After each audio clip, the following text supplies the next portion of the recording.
And welcome to episode 133 of the Spybrary Podcast. Today, it is our Christmas special, and I'm delighted to bring you Jason King Unleashed. How are you, Jason?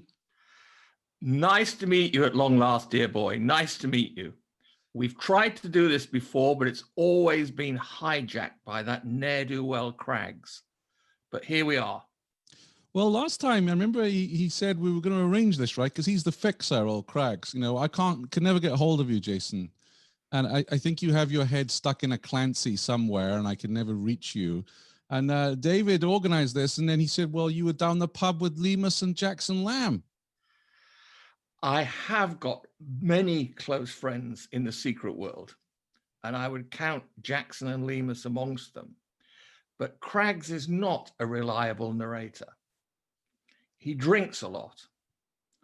I've known him all of my life, but he does tend to steal my best ideas. So it's better not to hang on his every word, Shane. That's my advice. Yeah, you know, it was interesting this week. Johnny Geller, le Carré's agent, shared a photograph on his Twitter account of le Carré at the Brandenburg Gate. It was fairly recent. It reminded me that it was just, you know, a couple of steps away from. I once had lunch with David Craggs at the Adlon, and some of his stories, I'm sure they were yours, really. I was supposed to have been there. Yes, he took my seat on your tour. That's the mark of the man. There's nothing that he won't do in his own interests. Scoundrel. He did drink a lot as well. You're right. Come to think about it, you know, he put quite a bit away at the Adlon there, and the women. I mean, you know, they were all smiling at him. I mean, he's, you know, well, you know, he models himself very much after myself, so it doesn't surprise me that, Shane. He's learned. So the question I've got from you that all book fans want to know here is, why aren't there more of your novels out there? Because I've got one here, which I have to keep under lock and key, which is People in Glass Houses Should Not. You got your signed first edition. Do you know that Craggs actually did deliver this to me? And it says, to Shane, Mark Cain's biggest fan, Jason King. And that is in my, it's locked away. Well, that's my signature. Edition. That's my signature. Are you sure? Because you know what Craggsy's like. Yeah, and I signed that in 1973. Yes, you're right, Shane. You're right. And why aren't there more? Well, that's a good question. I've had 80 rejections so far from different publishers. Some say there's too much sex. Some say there's not enough sex. Some say there's too much violence. Some say there's not enough violence. I have to admit that I've had writer's block for about 40 years now. So overcoming that has been a little bit of an issue. But the good news is that the sequel to Index Finger Left Hand will be out next year. And it's a classic. And it's something to really look forward to. And I hope that when the moment comes, you'll give it its due publicity on Spybrary, Shane. I will, on one condition, Jason. And that condition is, please tell me you've got a really good designer to work on the cover, and there's going to be no sign of a silhouette man on your new book. No silhouette man, as you can see. All original artwork is done by Two Fruit, my capable assistant. Fantastic. Well, we look forward to that. We'll definitely invite you on the show. I wanted to talk with you on this Unleashed episode. Very sad news last week, the passing of John le Carré.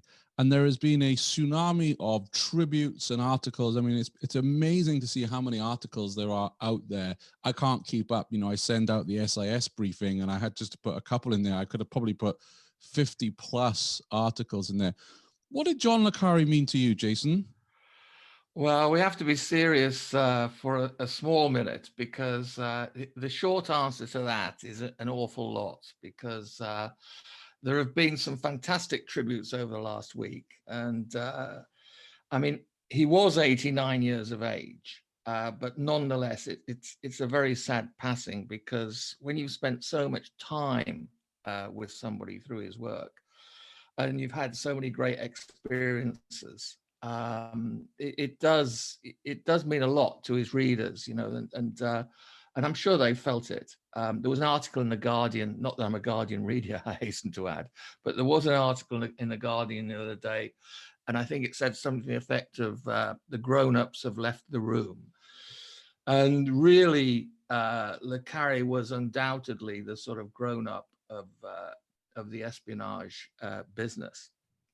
And a lot of people have been saying, you know, what is his legacy? What did he mean to you, et cetera, et cetera.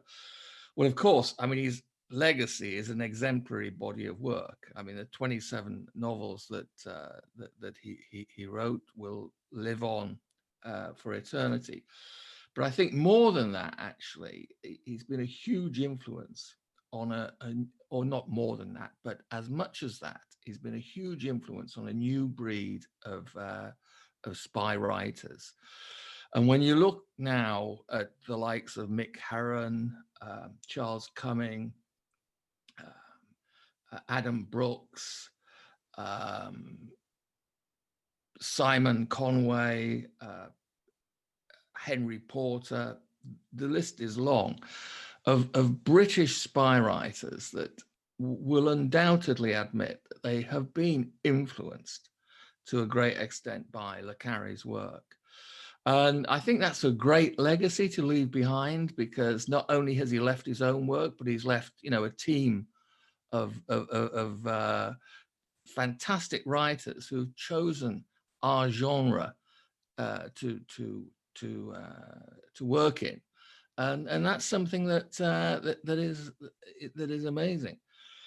I mean, next year. I was thinking to myself, well, what can I do to mark the occasion? And I mean, the best way to mark the occasion is to reread one of his books. And I was sort of thinking about which one to read, et cetera, et cetera. My favorite le Carré is actually The Honorable Schoolboy. But the one that I've selected to read in his memory is actually The Tailor of Panama, because I think that's a fantastic book. So that's what I'm going to be doing. And of course, that's written in homage to his literary hero, Graham Greene. Absolutely. And I mean, you can't think about the great firm of Pendulum Braithwaite without cracking a smile. You know, I mean, it was just a fantastic piece of work. I mean, it was, as you rightly say, an homage to Graham Greene, and nobody will ever be able to forget the sort of ever greasy MI6 agent, Andy Osnard, I think his name was. You know, I mean, he was so greasy, that guy. He didn't open doors; he slipped right under them.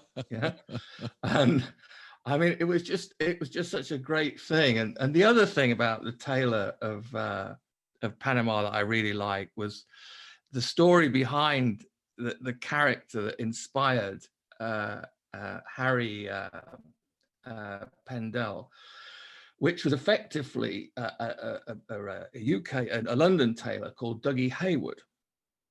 And I don't know if you know about Dougie Hayward. I do not. No. Well, I'll tell you. We'll digress to good effect. Dougie Hayward was really the go-to tailor in the 60s and 70s. And he, amongst many other things, did Michael Caine's suits for The Italian Job. He did Steve McQueen's suits for the Thomas Crown Affair. And he was really the guy. And he actually spoke with a Cockney accent. So he was very locked out of the Savile Row world. And that's why he finished up in Mount Street. It's not a punishment to go to Mount Street, because arguably it's now a more prestigious street than Savile Row. Right. But when he started, it wasn't. And basically, the whole thing was like a men's club where the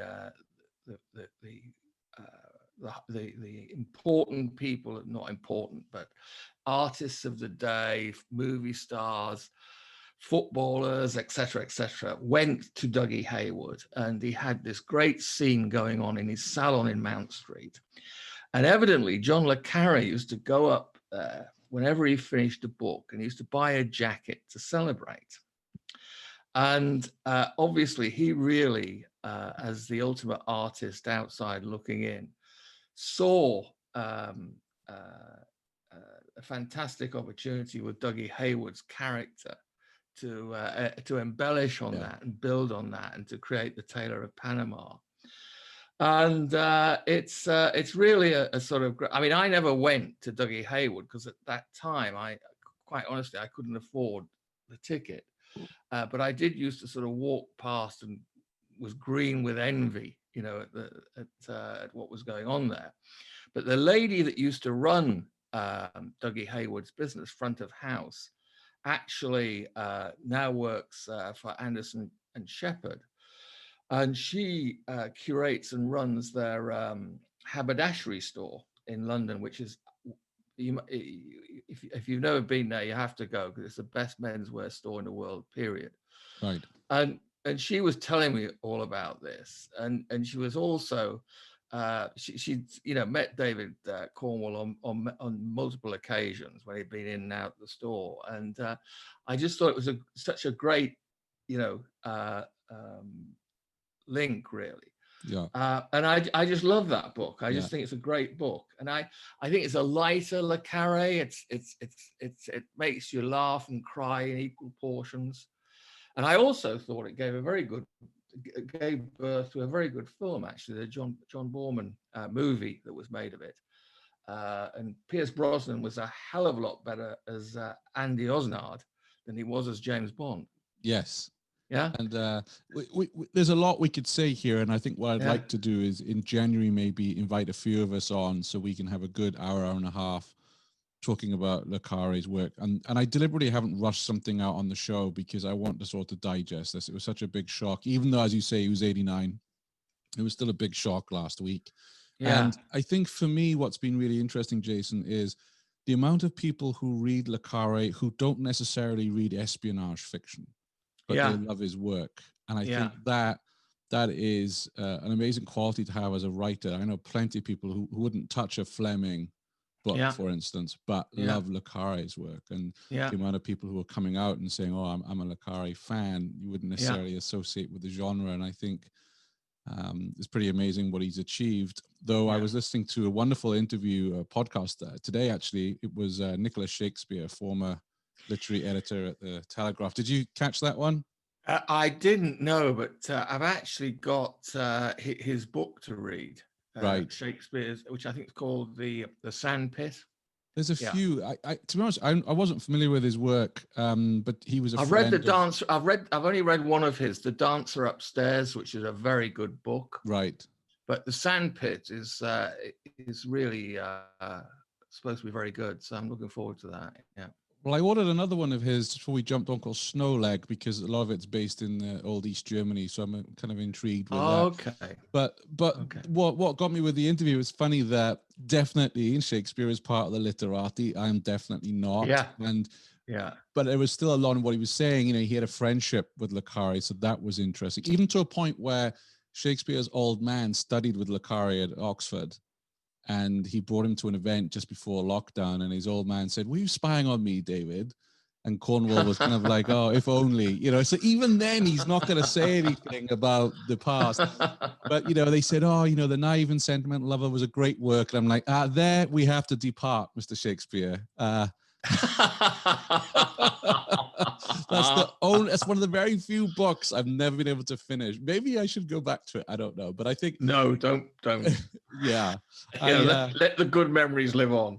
Yes, but what I think is the only positive to come out of this is there are going to be a lot of people out there that are either going to discover le Carré's work for the first time because he has been, you know, his front page all over the UK.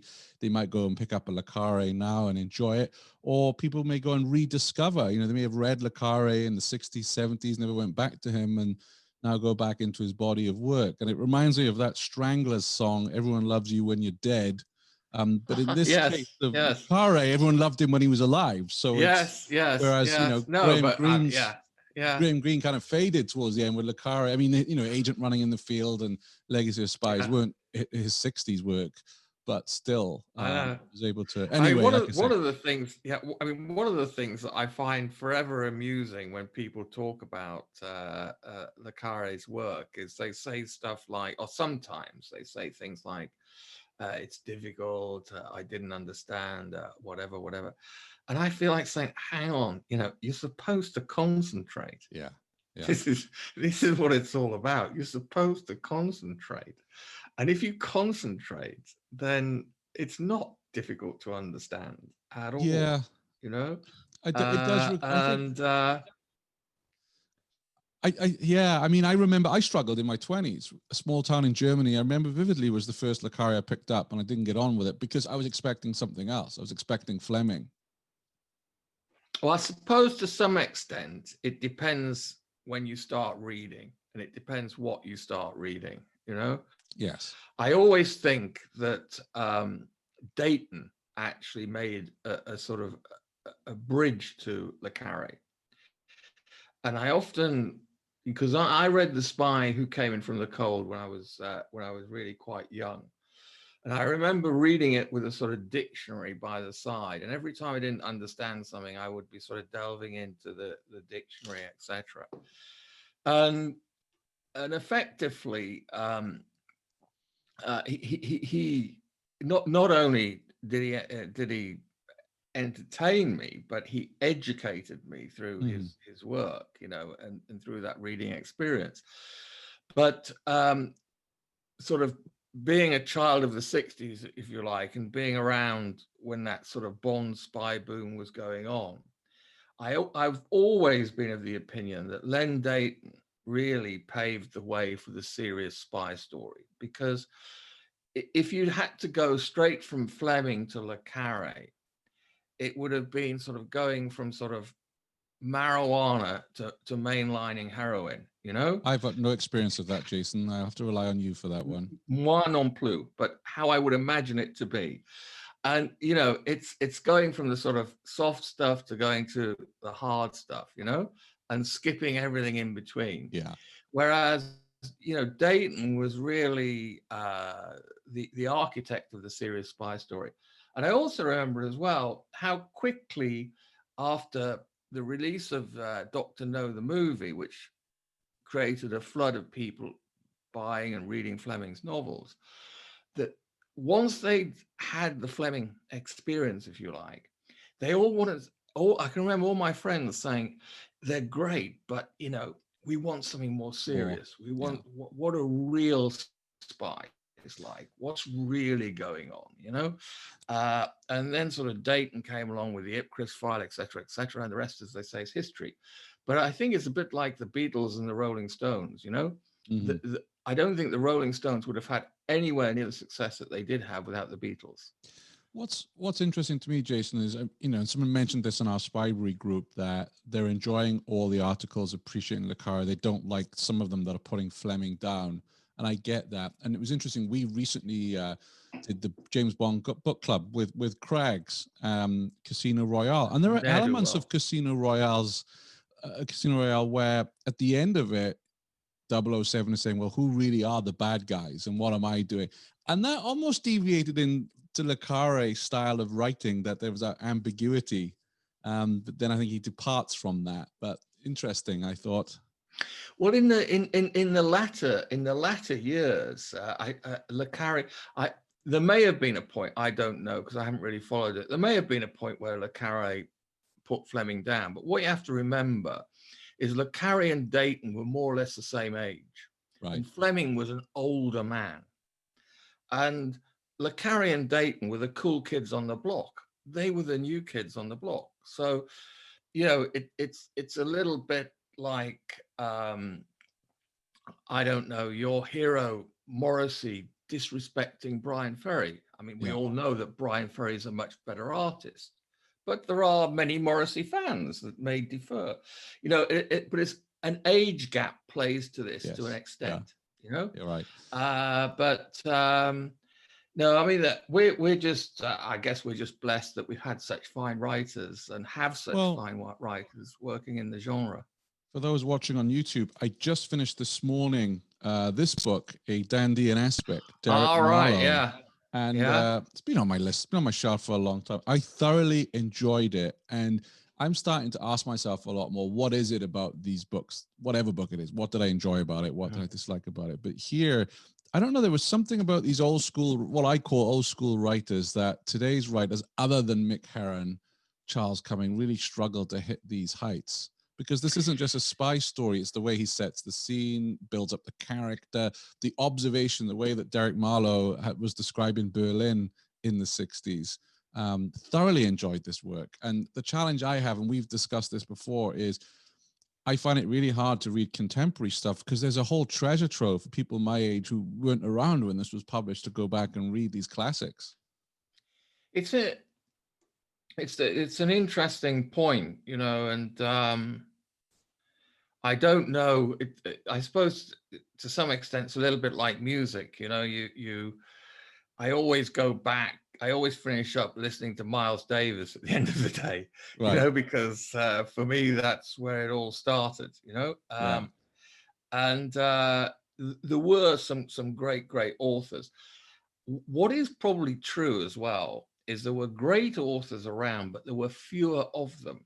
Right. So they got much more exposure. And they probably had a slightly easier route to market, and I think that played its part.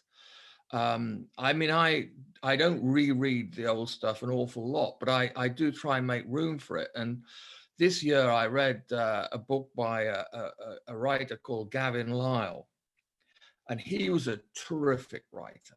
He really was. And I don't know if you read any of his stuff, but there's certainly, I think you'd love them because I see the sort of stuff that you like. And he was a very, very good writer. And there are some commonalities amongst these writers. And the length of their novel is one of the commonalities. I don't see, so much why we have to go to these 500 or 600 page tomes, Yeah. They seem like they could really thrill you in 250 pages. And it's interesting going back to le Carré that some of his latter work fell into that sort of category, Yeah. Having said that, of course, it depends how good the story is, of course, it depends what they have got. Like your favorite Shibumi, that's not a short read either, is it? It certainly isn't, but you got to go caving in Shibumi. I think that took about 200 pages out of it. So let's talk more about le Carré I think we'll have a panel discussion in January when we've all had time to digest this. Interesting you pick up Taylor of Panama. I actually am going to tackle this one again, Absolute Friends, which is a well, that's one of your favorites, yeah? Yeah, but the interesting thing is it's one of my favorites because I first listened to it on audiobook where le Carré narrates it, and it was an abridged version. And I can understand why people who read Absolute Friends struggle with it because it's long and it's detailed. And actually the audible version, because, he's such a great mimic, and the emotion there, that ending, which I won't go into now, the way le Carré narrated that was very powerful and it meant something to me that I'm going to go back and listen to that narration, I think, over Christmas. That's my pick. But it's a bit like you with Honorable Schoolboy. That's also a Marmite one. People love that or they hate it or they struggle to get into it. It's interesting to I've no time for anybody that doesn't like the Honorable Schoolboy. I just think further training required. So I had a couple of drinks with Craggs over Zoom, not so long ago. And he was telling me that it surprised me, this, Jason, that you're a bit of a fan of Le Bureau. Yes. And I mean, we're going to review this year what's good, and we're going to look at what's good for next year, or hopefully what's going to be good for next year. And I mean, obviously this year we had series 5 of the Bureau. And I must say, it's interesting because it's not based on a book, of course. It's an original screenplay. But yet it's probably, to my mind, the best long form televised spy series ever. I think it is absolutely superb. What's so good about it? Well, I think what's good about it is the story the authenticity of the story, the way that it's shot. It has a gloss to it. It has a sheen to it. It's very modern. It's a very sexy production, but it's obvious. It's extremely authentic, and it is as well uniquely French. I mean, it is incredibly French, just in the same way that the Ipcris file was incredibly British and incredibly London-centric. I mean, the Bureau, more French than the Bureau you can't get. And I know that my good friend Craggs, in his commercial life, worked for a number of years for a French company. And he tells me on good authority that if you've dined in these canteens, the canteens that you see on the Bureau where they're all running around with their tray and they're trying to look to see who's important to eat with so that they can advance their career or find out what's going on. You know, Craggs tells me on great authority that that's exactly the way it is. And I believe him on that, you know. He doesn't tell many truths, but perhaps that's one of them. No, I think he's right. In my late teens, I did an internship at BP France in Paris, and the thing I remember above everything else was the canteen, because it wasn't like the food was superb, proper steak. I mean, I come from Swansea. I never had proper steak before, and you know, proper chefs in the canteen and long lunches, and absolutely, it brought that back to me actually when I watched it. Yes, it's really interesting. But I mean, the stories were great, and the casting was fantastic. I mean, they were all good. There wasn't a weak link in them. And the only thing that I would say is the first 3 series were absolutely superb. 4 and 5 fell under the heading of very good. And I thought that 5 was a little bizarre because I know that Jacques Audiard was given free rein to do the last 2 episodes, etc. And I have a huge amount of respect for him actually as a filmmaker, because he's made a couple of movies which I really like. One of them is a French movie called The Beat That My Heart Skipped, which is a superb film if you haven't seen it. It's an excellent film. And another one that he did, I think, was called The Ghost, which was a really, really good movie. But he has a certain style, and it wasn't the style of the Bureau the way we knew it, you know. And I think that created a certain fracture. And I don't think the end was as satisfactory as I would have liked. But you know, it's a small thing. I mean, all in all, they knocked one right out of the park. I mean, it was absolutely amazing. It's interesting for me to hear that, because I only started watching the whole thing this year, and I'd read on the Facebook group, I mean, there was no spoilers, but some of you saying season 5 feels a little different, a little off. So when I went in, and I'd watched all 4 rapidly, and then I kept season 5. I'm going to savor this for a bit later in the year because I know it's the last one and everything. And so by the time I got to watch it, I was expecting it not to be as good, and I actually thoroughly enjoyed it. I have to say, it was one of those things. My expectations were lowered going in, which was because of what I've read, but I enjoyed it. And I actually felt, again, with you, that 1, 2, and 3 were absolutely superb. 4 for me sagged a little bit. I found myself getting a little bit, you know, distracted. But 5, it really came back to the boil. I know we're going to cover this in January. We're going to bring Clarissa and Eric. But I mean, it was a great series, and I hope, you know, because I mean, we're going to talk about it hopefully at the end a little bit. We've got the Ipcris file coming up. In terms of you know, Dayton televised again, and we've got Slow Horses under production, etc. So I hope they're going to sort of live up to that, because I do think it was out on its own. For me, the only other series that came close to it, which I give a big shout out for, is The Game. Which was, you know, that was and why they dropped The Game, I will never understand. I haven't watched somebody that. Really needs flaying with a Spybrary coaster for dropping that. I mean, that was that was really unacceptable. I have it on DVD. I haven't watched it in a number of years. It's one of those ones I pulled out the other day, actually, and said, I'm going to watch this one again. Oh, it's Been enough great. time. It's really great. And I agree with you. You know, up until Le Bureau, my favorite spy TV series was actually Sandbaggers. Yes, Yes, well, that's excellent. Sandbaggers is great. Yeah, which is dated, of course. yeah, But still, I recently watched it because we're going to have the season 3 finale episode on Spybrary, and I watched season 3 again and did a lot of reading. So I love that. But for me, Le Bureau is the best spy TV series it's a ever benchmark produced. now. I think it's a benchmark. It's going to be hard to top that. And I think also it's similar to what we were saying with le Carré, that even people who don't really get, not into spy fiction, read his work. I know plenty of people who are not really into spy TV shows who love Le Bureau because it's just the backdrop, isn't it? It's the canvas, and they tell the story. Yeah. And you get invested in the character's story, and that big love story that runs throughout it is. I mean, it's really French because they can't keep their hands off each other, whether they're in the office or outside of the office. Even when one of them's got a metal leg, I mean, he's. I know. Well, he's.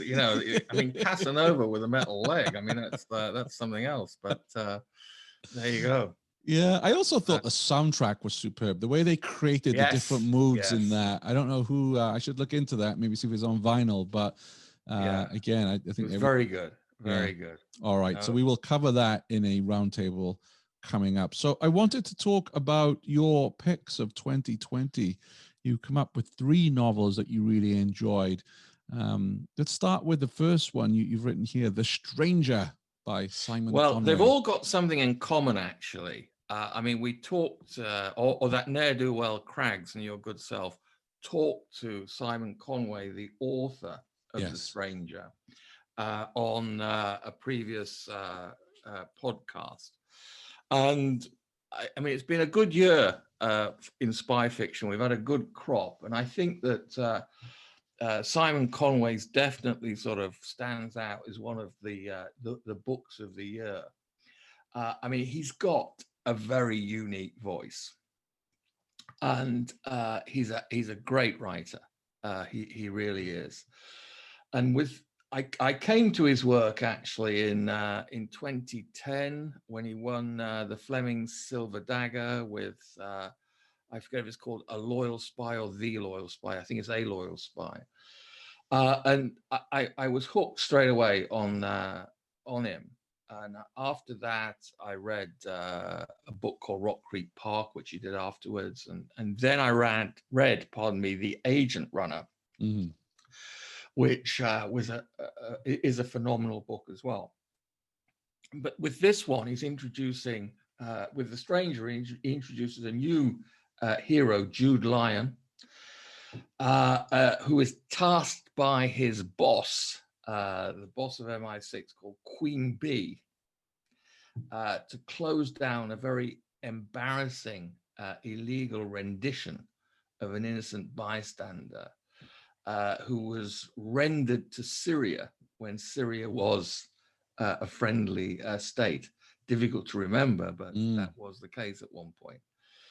And somebody has broken this guy out of jail, and worse than breaking him out, he's actually being used by a phantom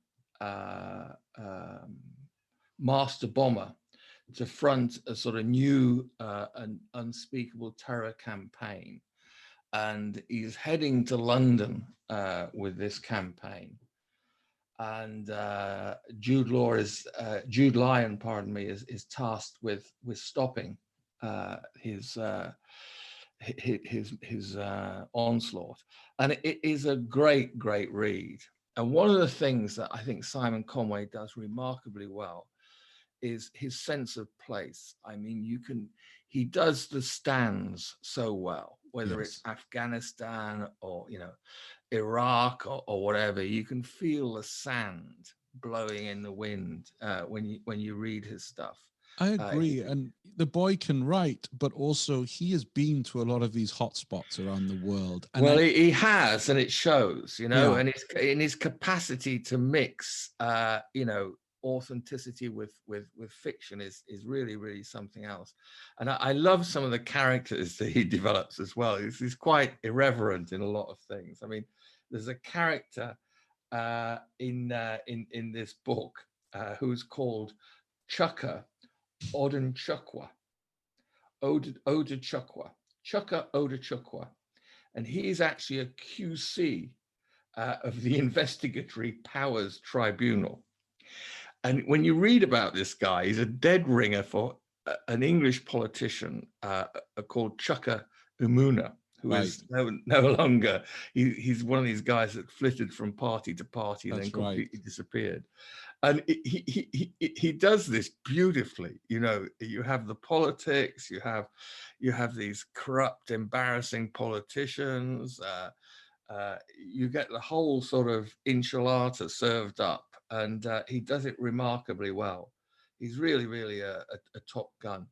And there's a piece in this book, actually, which is in chapter 11, which is called The Basra Ambush.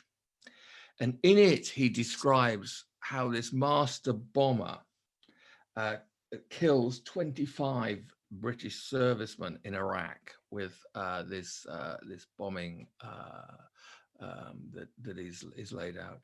And it is completely chilling. It is brilliantly written. It's really spine chilling. Yeah. And I just think that it's an excellent book, and I would thoroughly recommend it. So if you haven't read The Stranger, and your nearest and dearest has got you any book tokens or whatever it is you get through cyberspace these days, I would definitely recommend that. It's a great book. I remember after the interview we did with him, many of our aspirants went out and got the book, and the reports, the field agent reports were very strong on it as well. So it's not just you, Jason, it's Craig's enjoyed it, and many of our listeners went out and then what I really liked about this was then our listeners went back and raided the back catalogue and read Simon Conway's previous work. Yes. I'm going to read one of his earlier books as well, actually. No, he's a terrific writer, and I really... Would you say for someone who hasn't read Conway before that this is a good one to start with, or should they go to his back? Yes, start with this because it's the start of a new series. Yeah. You know, there are continuity characters running through his books, but continuity has not really been the name of the game. And I think that he's probably trying to set that right by introducing Jude Lyon and majoring on Jude Lyon. Yeah. I think there's a theme going through some good writers at the moment that they have to have a successful series. I think, you know, maybe Mick Herron's given everybody a sort of light bulb moment on that one, you know? Definitely. Or do you think it's a case these authors are setting up series because TV is starting to get, and we're going to talk about this later on, but TV is starting to get very interested in spy series again. Yeah, could be. Could well be. All right, so that's The Stranger by Simon Conway. Yeah. And I will add a link to our show notes, which you can find at spybrary.com/133 to our previous conversation with Simon. What's your second pick, Jason? Well, my second pick is, not unsurprisingly, Box 88, Charles Cumming. And I have to explain my relationship with young Charles's work, actually, because I forget. I think I was living in the United States when his first book was published. I think it was A Spy by Nature. Yeah. And I read it and I thought it was very well written, but I didn't like the hero at all, you know? And I was a little disappointed because I thought, hang on, we've got a new great spy writer here. It's going to be fantastic, etc., etc. And I read this and I thought, you know, it's a very good book. It's well written, but it's not my tasse du thé, as we say in Francais, or cup of tea here in Surrey. It wasn't that. And I gave him a rest, to be honest. And then I think it was in 2008, I read a very good review in the New York Times about Typhoon. And I read Typhoon and I was absolutely knocked out by it. Mm-hmm. It is a phenomenal book, and I loved it to bits. And so I became a convert. I became a coming fan, as it were. And I've read his stuff subsequently since then. But I tended to enjoy the standalones more than the series. Mm-hmm. I mean, I liked a lot, obviously, Typhoon. I liked, was it the Cambridge Six was one of his? Yeah. Trinity That Six. was a, Yeah. Sorry? Trinity Six. Trinity Six, pardon me. Yeah. The Trinity Six was one of his, which I thought was great. I really liked The Man in Between. Yeah. I thought that was excellent. And the trilogy that he did, A Colder War. Foreign Country. Thomas Kell. Yeah. Yeah, the Thomas Kell ones. I liked the first one. I thought the other two were fine, etc. But I was dying for him to bring back this Joe Lennox character from Typhoon, Yeah. But anyway, he didn't do that. It's come with something new. Box 88. He's introducing a new character called Lachlan Kite. I wonder where they get some of these names from. Lachlan Kite. It doesn't. Mark Cain rolls off the tongue. I mean, Lachlan Kite. Well, Charles said he's open for an interview with us, and I was kind of waiting for his US publication date before we did it. But we'll ask him when he comes on. Yeah, yes. We'll ask him about the name. But thankfully, in the book, he's called Lockie, and we can all pronounce Lockie, so that's good. No, but seriously, it's a great book. It's a great new addition to the canon. He has his new hero, and he has a new organization, which is not surprisingly called Box 88. That's a top secret agency, which is only known to inner MI6 and CIA personnel. And the story is really about Lockie being recruited from Alfreton, which is a very thinly disguised Eton. And we'll come back onto that in a second, hopefully. And he's recruited in 1989, and he's tasked with gathering intelligence on a mysterious Iranian businessman's involvement in the Lockerbie bombing, which, as we know, happened in 1988. And the book plays with two timelines, actually. It's 1989 on the one hand and present day on the other. And the story is told through sort of flashbacks during an interrogation. And I think he handles that incredibly well. Now, I have to say, when I first heard of the concept of an 18-year-old spy, I was a little bemused because I thought, well, hang on, are we going into young Bond territory here or what, And certainly thinking of myself as an 18-year-old, the only thing I was capable of spying was, my next nightclub entry ticket. So he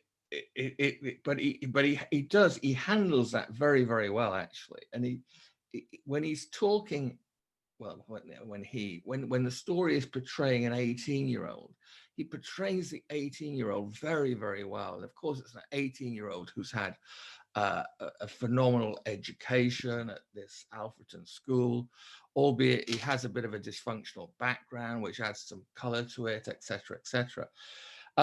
The characterization is superb, and I mean the book itself is really, really good. It's a good thriller. It sets up a series. I mean, the end to it is left very open-ended. It's a very open-ended ending, which obviously gives rise virtually immediately to a sequel.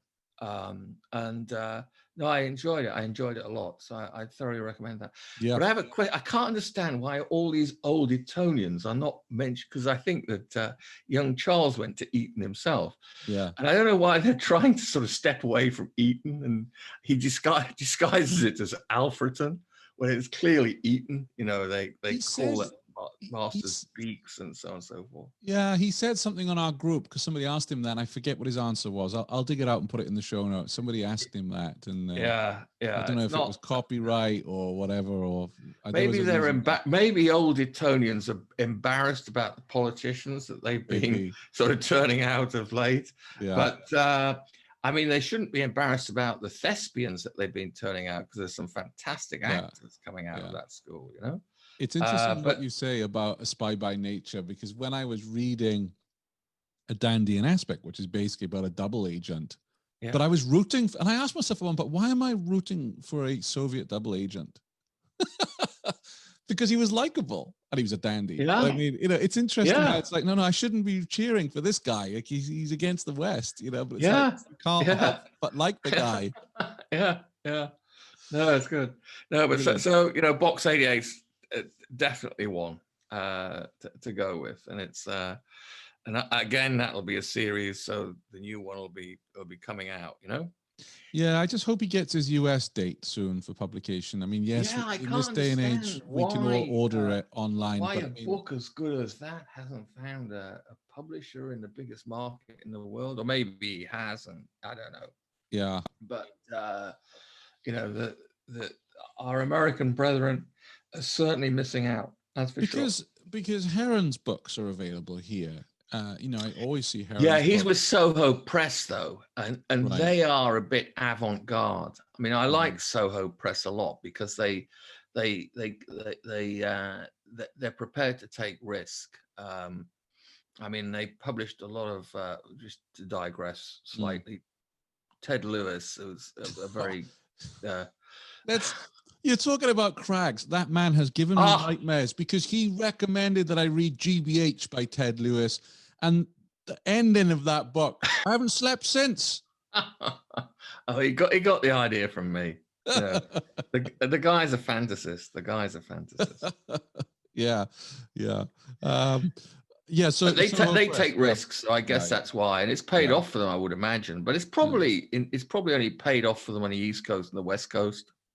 Well, I mean, it's one of those things that we should explore this in 2021. There, you know, what sells in the UK and what sells in the US, and what the best sellers is very, very different. But there is a market here for British espionage writers, with Heron. So that's one we can explore next year. So what's your third pick, Jason? Well, the last one, I always love it when I discover a new author. My last one is this one, The Englishman by David Gilman.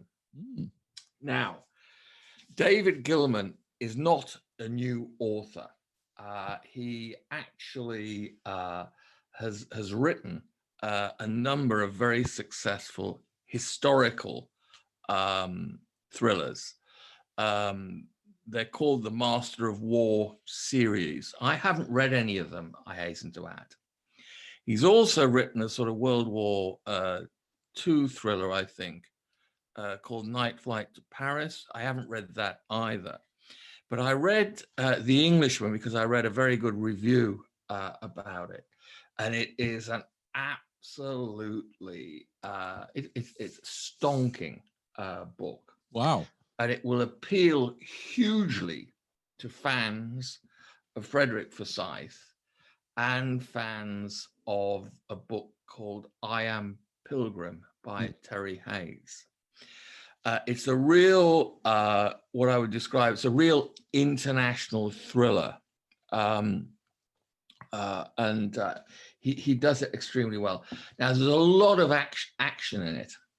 So the Kalashnikov kids will be pleased. I mean, there is a lot of action, but it's extremely well written. So maybe the Kalashnikov kids will be educated. So, you know, there's two sides to this, this coin. He introduces a new hero. It's somebody that's been in the French Foreign Legion, a guy called Dan Raglan.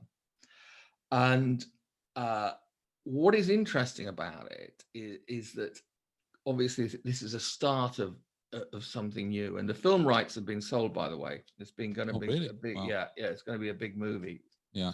So we are told. And what's interesting about this is that the background of a French foreign legionnaire allows him to put a lot of character and a lot of flesh on the bones, which he does throughout this. And I was thinking about, I'm just trying to remember the name of them now. They're hugely successful. These books were, crikey, help me out. It's the guy that goes into town and beats everybody up in America, the big Lee Child's books. Jack Reacher. Jack Reacher. Yeah. There you go. And I was thinking that Jack Reacher fans will like this. But for me, although I've got nothing bad to say about Jack Reacher or what have you, but it's just not my cup of tea. But this one is, and I think that Jack Reacher fans will also like it, because it's sort of Jack Reacher with more flesh on the bones in a certain way. Yeah. And less sort of parody, if you like. It's good. Now the book starts with an operation in Mali, on the border with Algeria, when an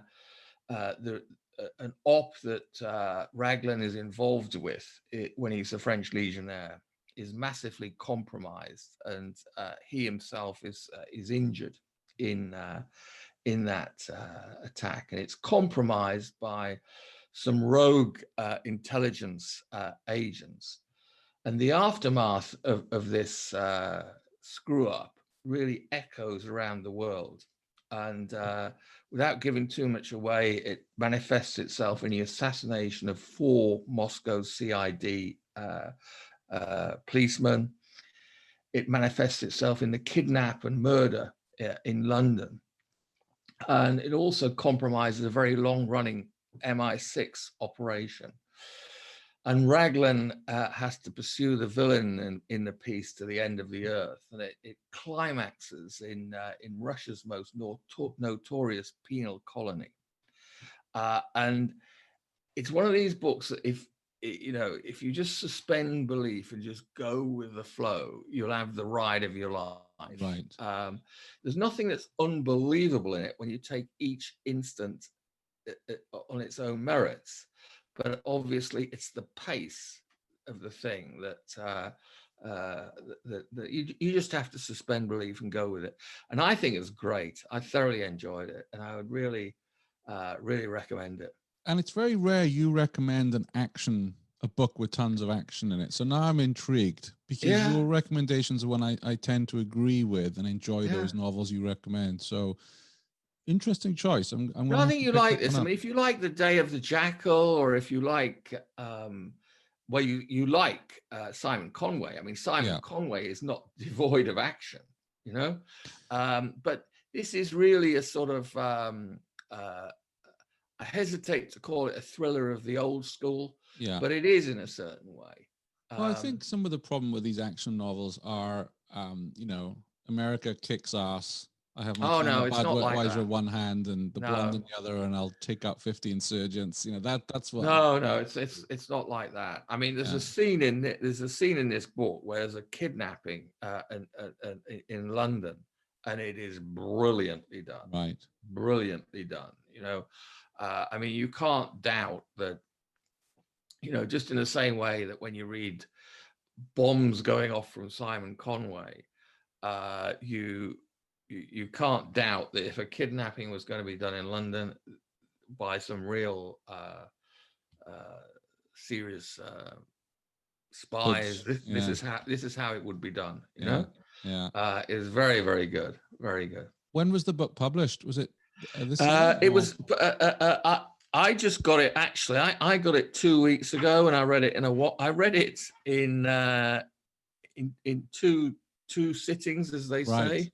Yeah. And it's a 500 pager. Wow. Yeah, but you just can't put it down. You Fantastic. Really can't. Fantastic. I got it a couple of weeks ago. It's superb. Well, and actually great to the publisher. They actually put a silk ribbon in it, which I like, because you don't see that very often when you're reading these things. Yeah. Excellent. Three very different picks there. Let me ask you, Jason, what makes a great read for you? What are the important elements because I know you're a man, you read a lot of books, you won't pull up with trash. What makes a great novel for you? Well, I think it sounds trite, but the story and the way that the story is told and how well the book is written. I also like style in writing. I like people that have a unique voice and a very independent voice. I mean, Mick Herron comes to mind when I think about that. He's got Len Deighton had a great voice. Yeah. Len Deighton was just to die for in this regard. I always remember lines in Deighton that I can't remember lines in anybody else's work. I mean, I loved the part in the Ipcris file when the unnamed spy was in Soho and he said something to the effect of, "It's midday in Soho, the traffic's thick, and so are half the people." It's just brilliant. Yeah. It's just brilliant. Did you see the article I posted with the photography of Len? Yes, I did. Yeah, excellent. It's fantastic. Yeah, it really is. No, but he was. I mean, I remember that at the time. I mean, he was one of the cool guys in London. He was as cool as the Beatles. In the literary circle.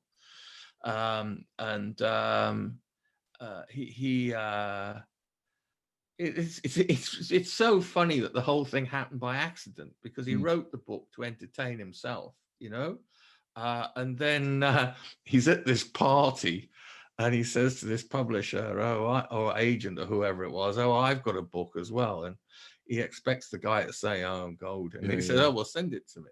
And then the whole thing, and it's a marvelous story, but he's a very, well, as you know yourself, you read all his stuff. He's a very talented man. He is. And I'm really, really looking forward to see what happens next with the adaptation of the Ipcris file. Well, I ask you this about what makes a great novel for you, because we have a lot of members of our Spybrary group who are budding authors trying to make their way, either self-published or Kindle books. And I think it's important for those authors to understand how someone like yourself, Jason, you have time on your side, you would love to read, you'll go out and buy these books, but what notes do they need to hit to get on your radar and for you to become an advocate in the way that you are for Simon Conway, for instance? And I hope our listeners who are budding authors will take heed. If I could articulate that fully, I'd probably write the book myself. Excellent. All right. So 2021 just round the corner. Lot to look forward to. Yeah. Well, we got Mick Herron's new. First up, actually, Henry Porter's got a new book out on January the 21st, called The Old Enemy. Mm-hmm. It's the third in the Paul Sampson series. The first two, the book called Firefly, and A White Hot Silence. That was the second one. And I really, really enjoyed them. And I think that with Paul Sampson, he sort of has found, again, a hero that really works. Yeah. Very modern hero, but a colorful character. Guy who likes his horse racing, and he likes his suits and so on and so forth, and he loves his mom and keeps getting himself into all sorts of trouble. And I think they're very, very good, and so I'm really, really looking forward to that. And it would be great if Spybrary, perhaps that ne'er-do-well Craggs, could try and do something. It would be great if Spybrary could get Henry Porter along for an interview. Yeah, because he's really, because he's been at it for a while. I mean, his career has not been linear in the writing stakes because he had a very big day job, but he's been writing espionage novels for a while, and he's really a great contributor to the genre. So that's up on the 20th, and then on February the 4th, we got Mick Herron's Slough House. Yeah, very exciting. So that's really something to look forward to. We don't know what Jackson Lamb's going to cough up next. That's for sure. I'm sure his bottom will be coughing throughout. Yeah, exactly. A trouser cough, indeed. Yeah. And he actually, it was something that I heard, and it's interesting. Evidently, the first series or the first televisation of this, call it what you will, a long form TV or whatever it is, it's going to be the two first books. And I think this is very interesting because I'm a big fan of Michael Connolly, and I've read Bosch books for years. And when the Bosch TV thing came along, they actually amalgamated 2 or 3 of the books into each of the series. Right. And it worked very, very well, because if you think about the first book, if you think about Slow Horses, a lot of it was building the character and introducing the characters. And because it's an ensemble piece, that was all very entertaining, and it took time, etc. And he was also introducing the concept of Slough House, the concept of failure within the security forces, da-da-da-da-da. So, there's a lot going on in the novels that are not necessarily immediately transcribable to the screen, or if they are, they're transcribable in a different way. So it's interesting that they seem to have picked the first 2 of his books to do at once, which is very, very interesting. What's interesting to me is in the Spybrary Facebook group, quite a few people will say, I'm really struggling with the first one. And of course, we all say, no, keep on. There is a payoff. And it's interesting. You're a much more generous man than me, Sean. Of course. If somebody's struggling with Slow Horses, they need serious help. Come on, let's tell it the way it is. I mean, I love it. You can't do that because it's, you can't do that. No, but I recognize that. You're a more generous man. But like you're saying, it's building up the characters, and there is that payoff, rather than, straight into the, no, I mean, I love that book, and I'm excited to go back to all of these at some point. In fact, he is a great writer, and well, we've often said that there, I get annoyed with these publishers. I was talking to one of our authors the other day, and it was, John le Carré all over the, the next John le Carré, and you roll your eyes. But, you look at Mick Herron and think, yeah, he's a disciple of le Carré for sure. I would say very much the disciple of Dayton. Yeah, maybe more so, actually. Methinks, yeah, absolutely. But Mick Herron, when he writes other stuff, is also very good. I mean, these 3 short novellas that he's written, I'm just struggling to remember the name of the principal character in them. But anyway, that they are so good, they could make a whole different series. And I'm a huge Mick Herron fan. Absolutely. So we've got Slough House coming up. I'm working not to read too many reviews because I want to enjoy that without knowing what's going down on that one. And as you say, we also have the TV adaptation. And I will add a link to the show notes. Again, we've got a lot of show notes for today. But our good friend Jeff Quest is keeping a running news wire on everything that's happening with the TV adaptation over on spywrite.com. So it's worth checking that out if you want all the gossip as well. And then we also have the new Ipcris file. That came out of the blue, didn't it? It did. And I saw your comments actually in cyberspace on the Facebooky thing. Yeah. When you said, do we really need I know you were just being provocative, but it made me think, and I thought, well, do we? And I thought, yes, we do. Because there is so much about the unnamed spy that has not been said and not been done correctly. The Ipcris file was a phenomenal movie, no question. But there were certain parts of the story that were left out. Yes. For evidently reasons of cost or whatever at that time. There's a whole bit in Beirut, and there's a whole bit actually in the Pacific when they were doing nuclear testing, etc. And although his Berlin backstory is just referenced in the book, in itself, you could actually extend that and incorporate that, which I think could be part of their intention, if I understand well. But and I like the guy that they've got to play, we have to call him Harry Palmer, I suppose. The guy that they've got to play Harry Palmer Is it Joe Cole? Joe Cole, yeah. Yeah. I think he looks really right for the part. And I think, to do the Chris as a period piece, as it clearly will be, is going to be fantastic. I also, as well, hope that it's a massive success and they get to do Horse Underwater, because that was the real missing link in all of this. I mean, many aficionados of The Unnamed Spy think that Horse Underwater is actually the best one. Yeah. And it didn't get filmed because in the United States, they released the books in a different order. Both the UK and the US had Ipcris first. Then for some bizarre reason, the US skipped Horse Underwater and released Funeral in Berlin. But we had Horse Underwater, then we had Funeral in Berlin, then we had $1 Billion Brain, and then we had ultimately An Expensive Place to Die. And I think that I've never been a fan of I know that perhaps you are and some other people are. I've never been a fan of the $1 Billion.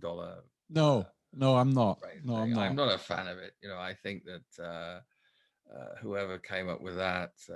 I just recorded an interview over at Spyhard's podcast, all about the $1 Billion Brain, and I know Matthew Bradford and a few of those guys are going to be hating on me after that, because I had to be honest that it was such a departure from. It was just not a good thing, and please, no more of that nonsense. Yeah. And Funeral in Berlin was a little weak compared to Ipcris. So I think there's a whole thing to do, and Horse Underwater is the diamond in the rough. Yeah. When it comes to this, and the other one, which should be brilliant, is An Expensive Place to Die. Yes, that's a very, very good book. So I'm really looking forward to the television series of that. Although, my reaction was not totally being provocative, because when I first saw the news, I'm like, for me, Ipcris File is a period piece. When I watched that, I was born in the mid-70s. I never saw London in the 60s. Same with Dandy and Aspic, right? How it pictures London at the time. You watch Ipcris File and it is a 60s movie. So I enjoy that. I'm like, okay, can they recreate that? I watched another film the other day. It was called Black Windmill or something with Michael Caine. It wasn't one of his best, but that was it was a Blu-ray version. And again, just seeing that was early 70s, but London back then. And my reaction to a lot of this is there are so many great novels out there that have not been adapted for TV or movie that they could make movies of. And I mean, you talk about Dayton, Game, Set, and Match. If anything was ready to be redone to length specification, and do the whole 9 novels. Well, I think I'd have to violently agree with you there. I mean, that would have been, although I'm very excited about The Spy with No Name, I would be even more indecently excited about the Samson books. But I think that, unfortunately, part of it is probably that they need a springboard. Yes. To be able to sort of publicize these things. And there is no real springboard in Game, Set, and Match, because the television version of it that was the most expensive thing that Thames ever did back in the day, I thought was actually rather good, apart from the miscasting of Bernard Samson. But that withstanding, it was a great series. But it's not the springboard of Ipcris. I mean, Ipcris is iconic. It's rated as one of the best 50 British movies of all time, It's had the whole BFI treatment and everything.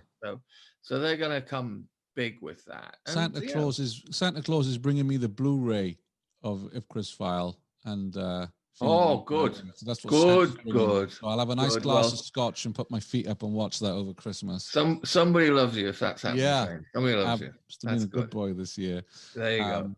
So the other thing that's interesting to me about the TV adaptation, one of the first thoughts I had with Ipcris was, I hope they've got something in the contract that Len can't make them pull the plug if he doesn't like Joe Cole. I hope someone's had a word and said, do you know what happened with Game, Set, and Match? Like, you better get him like something in the contract here. Oh, well, wouldn't you like to know the real story behind that? Because I did hear that. I mean, I don't know, and I mean, obviously, we'll probably never find out. But it would be lovely to know from Dayton himself what he really had in his head at the time, because it was a very good production. Yeah, Actually. I remember watching it in real time. I watched it with my dear departed mother, and we were completely enthralled, by the whole thing. She was a big spy aficionado as well. And, for him to come out and say, hey, look, I'm throwing my rattle out the pram. This will never be shown again. It's never going on DVD, etc. It was really extreme. Now, I do understand subsequently he's had a little remorse over this. Really? Yeah, but probably Rob Mallows is the man that knows more than anybody else, if he dares ask Dayton, but anyway, it is what it is, and it's a shame, because it would be terrific to see those stories brought to the screen. They are they are iconic. They really are iconic. They're having a bit of a resurgence. If you think, it wasn't long ago that SSGB was made for TV. I confess I've not watched it because I read mixed reviews, and I watched it. It was okay. I mean, I forget the name of the lead now, but he had the throat from hell. It sounded to me like it was really had a bad throat, right? And anyway, by the by. So no, that wasn't. It was okay. It was okay. Yeah, it was a sort of 6 out of 10 job in my book.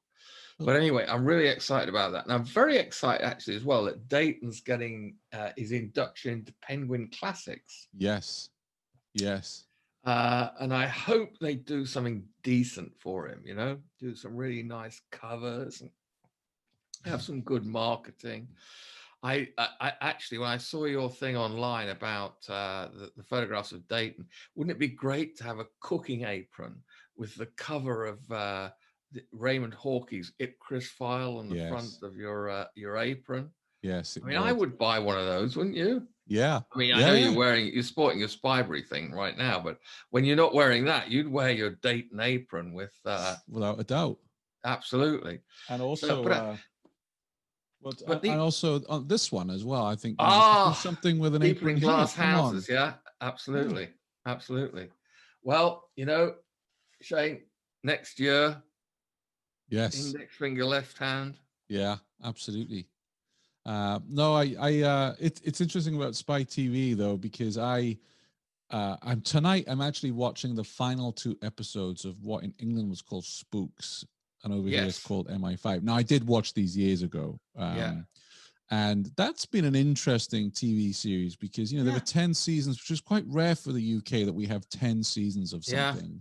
Yeah. And it sagged in the middle for me. There was a few very uneven writing, but the early episodes were very strong. And actually, season 9, the writing got tighter. And, you see Peter Firth, and I was, it's interesting that the character who played Harry Pierce as the old spy master with all his history from the Cold War, and he plays an amazing part in that. Yes.